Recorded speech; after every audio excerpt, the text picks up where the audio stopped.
Hey, welcome to the InNOLEvation podcast, powered by the Moran College of Entrepreneurship. I am Mark McNeese, your host, a faculty member at the Moran College. Today we have Hunter, the founder and CEO of DogConnectors, in studio all the way from Tampa, Florida. So, hey, welcome, Hunter. What are you doing in town? Thanks, Mark. I appreciate the intro. I was in town for the 7 Under 30 event at the Moran College, where they honored 7 entrepreneurs under the age of 30 who have prospering businesses, and had them speak to students at Florida State and network with other business people around the Tallahassee community and, shake some hands and network. So it's an honor to be back on campus and to speak with you today. Great. So a little bit more about 7 Under 30. So there's 7 of you, obviously, Yeah. and 7 of you gave talks about your business yesterday. Tell us a little bit about that experience. Yeah. So yesterday they had us come in around in the morning time. They wine and dined us for a little bit. We had a nice dinner the night before. And then we had a nice about 7 minute, each business owner had 7 minutes to speak on their business and any lessons that they learned along the way through their journey. And then there was a nice Q&A session with some students that had some phenomenal questions. And then a reception time afterward where, people were able to come up to us and ask questions and make comments, and a lot of brilliant minds coming through Florida State, definitely.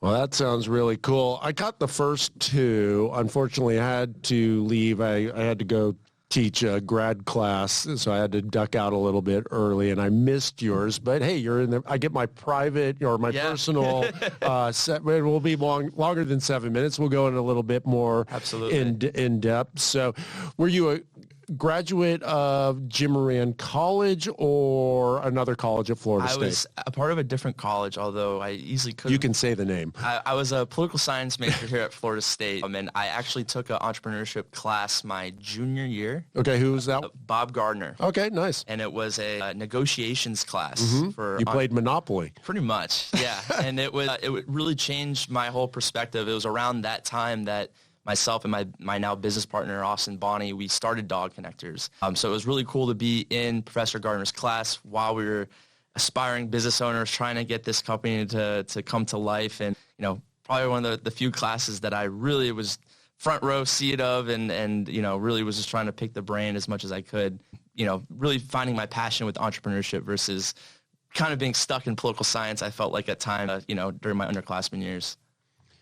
Well, that's really interesting, and I know that's a really popular class with Bob Gardner, and I know he does a great job, so that's really cool to hear that was an impactful class for you. So DogConnectors, what is it? Who's it for? I'm a granddad of a Dalmatian, so tell us more about DogConnectors and what's it all about? Yeah, I'll kind of take you back to 2018 when we started DogConnectors. It's definitely changed a good bit since then versus now.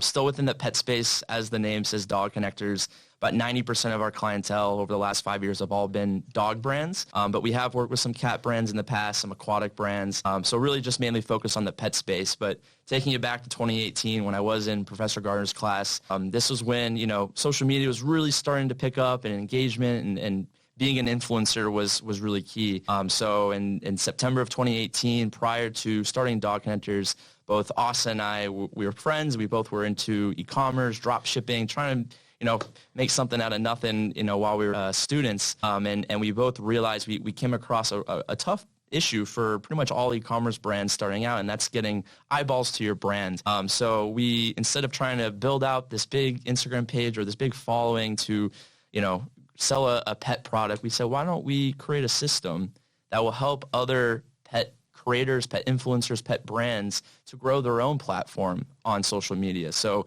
we went through a whole 9-month process of trying to code this bot that would help these pet brands on social media, specifically Instagram at this time, grow their page. And we did this through engagement rounds, and I won't go into it because, like I said, it is a bit outdated. We're no longer doing that, but that really was the spark that really started everything for us, because from that moment, we had a huge database of influencers, pet influencers from around the world that we still network with and work with still to this day, where kind of fast forwarding now, what does DogConnectors do in 2023?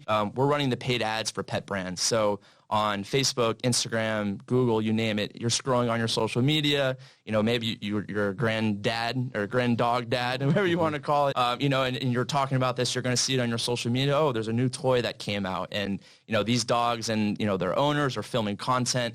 Most of the time, those are ads. They're leading to some sort of product page to sell you a product. So my team does that. We sell pet products for these pet brands on these social media platforms. Like I said, that's been our focus, and it's grown, and definitely, like I said, since that 2018 time when we were simply just trying to influencers grow their platform. Wow, so you're like 6 years into this. I am. We're working on year 6. We started myself and Austin Bonnie. We started DogConnectors at going in our junior years at Florida State in 2018. So after graduating from Florida State, Austin went to go work for Pepsi for a year. I actually was in law school for a year, and we kind of had this pivotal moment in our business where we weren't at the scale to really dive head first and be full-time with it.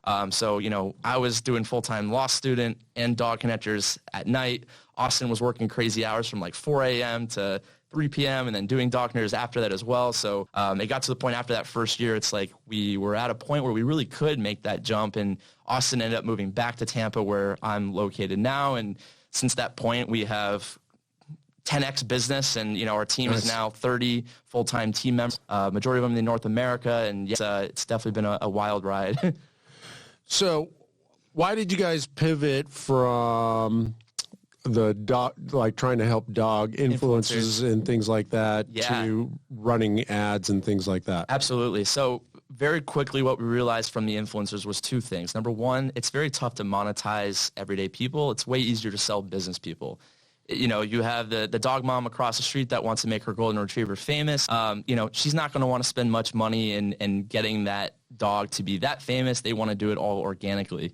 Whereas when you have a pet brand that is, of course, they're in it for profit and they want to grow, they're that much more willing to invest into their brand. So from that influencer network, we had like 2,000 influencers that were consistently using our product. But the real gold within that was we had some pet brands that we didn't even realize were also in this network. And they approached us shortly after we started everything. They say, we would love to network or market with your influencers. So Austin and I kind of looked at each other like, oh, like that's a whole nother sales channel that we did not think of. So we pivoted to doing influencer campaigns. So we were essentially the middleman from these pet companies sending products to these pet influencers from around the world. And then we'd make sure they'd do these posts with the links in their bio, and these pet brands would make sales. Very quickly, though, I'd say within 6 months, we had a team of maybe 12 college kids. We were college kids. We had like freshmen that were coming in that they were sending out all these DMs to all these influencers to get them to do these campaigns with us, but it wasn't scalable. So in January of 2021, we decided to go all in on doing paid ads for pet brands, and that's when things really started to take off for us because it's much more scalable. There's way less manpower necessary, and way more upside for both DogConnectors, but also our pet brands that are now able to put hundreds of thousands of dollars into ad spend and really rake it in, especially this time of year with Black Friday, Cyber Monday coming up. That's our Super Bowl. Yeah, I bet. So now, you've been doing this. You've been away for a while, and I see a lot of startups come through. But I remember DogConnectors and being shocked at how many followers that you had way back in 2018, and kind of like not knowing anything about that kind of business model. I was like really fascinated. So this is actually really cool. Like this full circle. Yeah. We won the FSU micro grant. I think it was in 2019. I believe you were on you were one of the judges. So it's cool to be back, like I said, in this capacity as well, and reminisce on the journey of DogConnectors, but also my time at Florida State, and it's fun to be back. So is DogConnectors on Instagram still active? Yes. What because you guys were doing, remind me, in 2018 it was more like just stuff to catch people's eyes, and you were building your platform, right? I mean, for the first 9 months, because what we actually wanted the micro grant for was we were trying to code this application, this app that these pet brands, pet influencers were able to use to grow their own Instagram. So for the first 9 months of DogConnectors, while we had someone coding, it was actually my college roommate, funny enough, he was coding the bot for us that we got some money from the FSU micro grant to fund that. Austin and I were reaching out to these pet brands and pet, influencers around the world to simply sign up for a wait list. And we were like, hey, when we launch and hopefully in January, like come join us and like it's free to use. And we were just trying to get almost like the Facebook model where like people are the data, like trying to get as many people into this as possible. It worked, but at the same time, it wasn't scalable as we learned. And it was really a blessing in disguise because we had some pet brands that were in there, saw the value of it, and helped us kind of pivot into doing more of a marketing realm versus just helping these people. We were essentially an app that we were trying to develop. But, now we're doing full-scale marketing for these pet brands. Okay. And, we're doing, we do have an Instagram. We have a few actually for different marketing channels. They all should be pretty active. But I remember, as you mentioned, we were growing that Instagram page. We saw it as an crazy asset. fast. Very fast. Yeah, and it was great because that's what the network was there to do. So it really proved the concept of the network from 5 years. But, the true value that we're able to get out of that is now we have, biggest thing now, especially in digital marketing, is content. If you don't have great content and great copywriting and really can capture the attention of your viewers, you're not going to get any sales. I think organic marketing it's important, but you have to have a paid acquisition part of that to really drive traffic to your brand. We have the ability versus other agencies where they don't really can make content as fast as we can or as efficiently as we can because we have those connections from, 5 years ago when we were students, Right. asking them to make content for us. So that's really been a helpful channel for us. So if I may, I want to bring our listeners up to speed. We're saying microgrant, and I always forget, like we're talking about microgrant, and maybe there's somebody listening that doesn't know. One of the cool things about the Jim Moran College is we have this thing called microgrant. I know I'm talking to you about it, but I'm talking to them. Of course. Students can get up to a $5,000 grant to help scale their business and go to the next level. So that's really cool. And I totally you forget things, right? Or 5 years ago. You file it away. And I'm like thinking, I remember do you remember how followers you had back in 2018? Gosh, maybe like 40,000 something. Yeah, like that. it was like something like, and I remember like the only thing that I knew about like people rapidly getting followers like that were all these like bots and everything. Yeah, and that's an issue. And that's why we actually created that initial network, because people were getting all this engagement, but it was fake, right? So we were collectively gathering all these like-minded individuals within the pet space to work together to help their pages grow.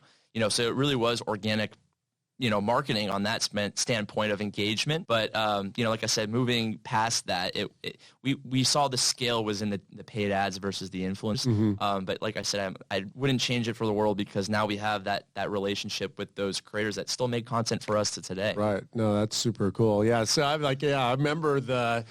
remember you guys, because I'm thinking bot and like you're like, no, this is all organic, and I'm like, wow, and things like that, and it's just you guys. I was like so impressed, and honestly, going back, what I was thinking was you would get out of the pet space and go broader on like just how helping companies it's an grow. Agency. It's really super interesting. That I was completely wrong, which is normal, and you guys not totally wrong. I mean, in relation to kind of like what we are wanting to get into in the next 12, 24 months is a general 80, specifically within like the supplement space. Okay. What we have found with working within the pet space over the last 5 years is, the best brands that we've seen the most success with are ones that are consumable products, whether a subscription model or not. If, once Sally Mae and her golden retriever go through their treat bag, they're going to be buying more, versus if it's a more of a one-off type of product, it's tougher to really scale those brands. So kind of channeling more into what those next steps look like for us and I and DogConnectors is going more of a general agency route, working with other consumable and supplement type of brands. No, that's really smart. So that's really, really interesting. I'm like geeking out. Like, I'm like, oh my gosh, like this is 6 years ago. 6 years ago. And look at you guys. So you're doing this full time now? Yeah. So Austin and I both went full time in 20. Which is kind of surprising because I feel like most businesses during COVID were, on the downturn. But for us, like I said, it was kind of a blessing in disguise for a few reasons. One, Zoom calls weren't very popular or mainstream pre-COVID. And being a digital agency, we would try and get people on the phones all the time, or a Zoom call to share a presentation and just sell them on what we're doing. And then COVID came, and it became almost overnight so much easier to get these businesses to hop on a Zoom and, walking them through how to get themselves on camera and communicate. Right. So that's when things really took us. We were able to really grow our clientele in 2020 when we both went full time. Like I said, I was a student, and Austin was also working time. But then after that jump, him and I both, and right now we're at about 6, nice. Full time, and we have our eyes set on hitting that $5 million revenue mark, hopefully for this upcoming year. So full time and loving every moment of it. Well, congratulations. Thank you. Congratulations. Was it a no-brainer to go full time and all in on this, or was? I say I can only speak for myself, because Austin was in Houston and he was making a good living with Pepsi at the time. So I had to do a little bit more convincing on, like, hey man, let's dive deep. I was in law school, so I was shelling out money for an education while he was making money. Did you do the jobs thing on, like, do you want to sell sugar water for the rest of your life? That's how Jobs got whatever his first CEO or whoever he got. Famous. So I was like, come on, man, like, your parents are in Tampa, our family is in Tampa, and like girlfriend's in Tampa. Like, why wouldn't we want to dive into this? So, I mean, the coolest part, so actually, to retract a little bit, after that first year when I was in law school, I went to go live with Austin for about 2 months in Houston.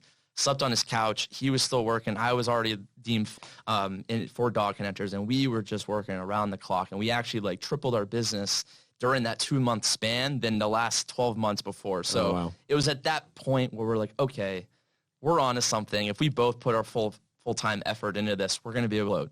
And since that point, like I said, exponentially we have grown here, and we have some big goals for Black Friday today coming up. Like I said, that's kind of like our goal. Right. And then of course, Christmas season is big too. So 2024, we have some ends, and just continuing to grow from there.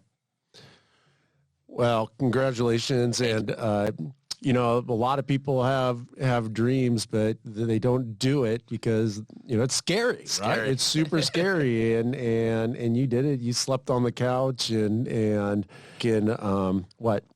8 or whatever 6 years, you became an overnight success. So congratulations on that. A very long night, 6 years. Absolutely. So we have a lot of student entrepreneurs who listen to this podcast, and I think a lot of times that entrepreneurs, especially new entrepreneurs, look at people like you or other entrepreneurs, especially like Elon Musk or something. They're like, it's all easy, and it's easy for them, but it's really, really hard for me. I mean, you alluded you had to sleep on a couch for a couple of months and things like that. What's been some of the real challenges for you and trying to scale up Dog Connect? And has there ever been a kind of a moment of truth where you're just like, what am I doing? Like, why am I sleeping on a couch in Austin? I mean, I don't know. Do you have any moments like that? Tell us about some of the what's behind the curtains. Yeah. I mean, the challenges today are much different than the challenges of even yesterday, and then even looking 5 years ago, what ours were. When I first met you when I was a student, our biggest challenge was simply getting this bot to be coded. Right. We didn't even know if the bot was going to be coded. And we're telling thousands of these pet people around the world, hey, just sign up for our wait list. And we think we'll have a platform. At that time, that's incrementally what that problem was. And now, I mean, where we're currently facing is how can we, confidently and with A players. I think everything, at least now in our organization, is bringing the best players in the world to win. I mean, we're at Florida State, and recruitment, as we see with the football team, for example, determines really if you're going to win a national championship or not. So, my focus now is really on just recruitment, bringing in top talent, retaining top talent, because that, plays dividends on the field, you could say, and that's, the ad accounts for these pet brands that we're managing. So I thought FSU's success was on how I wore my hat and which jersey I was going to wear on game day. You're saying that doesn't impact the final outcome? I guess not. I mean, you could ask me when I was a student here if, me showing up early to the game had any difference on the team. But while I was here, we weren't that great. So it's good to see the football team is doing much better years. now. Yeah. Yeah, much better now. So, yeah, thank you for sharing that. So out of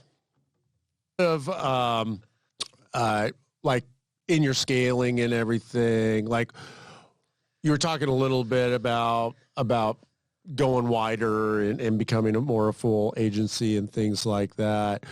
What do you need in order to do that? Is it, the right kind of person? Is it investment? Is it time? What do you see? What's the next domino to drop in order to get there? Absolutely. And I think what you mentioned is with time is probably one of the most valuable resources. If anyone watching this watches the 7 Under 30 from last night that was recorded, my 2 main points that I discussed was in relation, link to it. Yeah, thank you. It was in relation to delegation and time. And any business owner, when you start a business, whether it's you and a business partner or just you're really kind of just creating yourself a job. But to be able to take yourself out of the business to work on the business, I think is that next step. So I think a lot of young entrepreneurs, they work in the business. So that means, whether you're, taking orders or, let's say you own a Burger King or something, you're at the front, taking the orders and you're the one flipping the burgers, like you're in the business. Whereas if you can take yourself out of that and work on the business, maybe there's a way to automate further. So right now, a lot of it time, continue to build out processes that will allow us to, grow into that next space. Okay. All right. Well, thank you for sharing that. So, okay, here, this is probably the second to last question, but if Hunter, 2023 Hunter could say something to 2018 Hunter, what would it be? Gosh, that is a great, definitely can play that from multiple angles. I think number one is just continue to persevere and take it brick by brick. That's kind of the saying that Austin and I have always said from day one of DogConnectors. It's like, we may not know what 5 years looks from now, but, if we continue to put one foot in front of the next and, brick by brick initiative, you will rethink. One of my favorite podcasters, business, motivators in the world, for me at least, is Alex Ramosi from Gym Launch. And, he always just talks about just, the way you win in business is not reaching a certain amount of money that you make or, amount of employees that you're employing, but it's just being in business and continuing to be on that path to success and continuing to refine your skills and so what I love the most about, seeing ourselves from 2018 to 2023, or even from the start of this year to now, just how much our team has gotten better, how much better our business has been able to operate. And of course, client results are a huge part of that as well. And our client results have gone through the roof compared to 2018, what we're able to do for these pet brands from a content standpoint, making UGC, user-generated content for these pet brands. We can make any type of pet content that they need their products. The media buying, so that's the ad buying on these social media platforms. We have the best in the world. I would put my guys up against any agency on that front. Then, of course, just the overall, I'm a big sports fan, so like the locker room, in any sports team is super important. So the camaraderie that we have in DogConnectors now versus 5 years ago when we had some contractor that was, we found on Upwork. It's a totally different organization. So I think the biggest thing I would say to myself 5-6 years ago is just keep going, continue to find ways to improve. I know that sounds really cliche, but for any of the young entrepreneurs out there that are listening of trying to start something, it's just really take it step by step and, just don't quit. If you quit, then you lose. But if you don't quit, you're still in the game. So, well, cool. Well, on that, I really appreciate you coming in. Are you staying for the game or are you heading back to Tampa? I'm going to be actually back to Tampa after you and I have a conversation. So Tampa's not too far of a drive. It's definitely warmer there now than it is in Tallahassee this weekend. So, it's great to be back, but also excited to get back to some warmer weather. Yeah, absolutely. Well, thank you for coming in. Safe travels. Hey, thank you for extending your time to visit with us. Absolutely. Hey, thanks for tuning in to the InNOLEvation podcast powered by the Moran College of Entrepreneurship. Hey, do us a favor if you like this episode, to like, do some comments. That always really helps them immensely. It really helps. Share it with entrepreneurs and other people who are interested in entrepreneurship. We'll see you next time. Thanks a lot for coming in, Hunter. No problem. Thank you.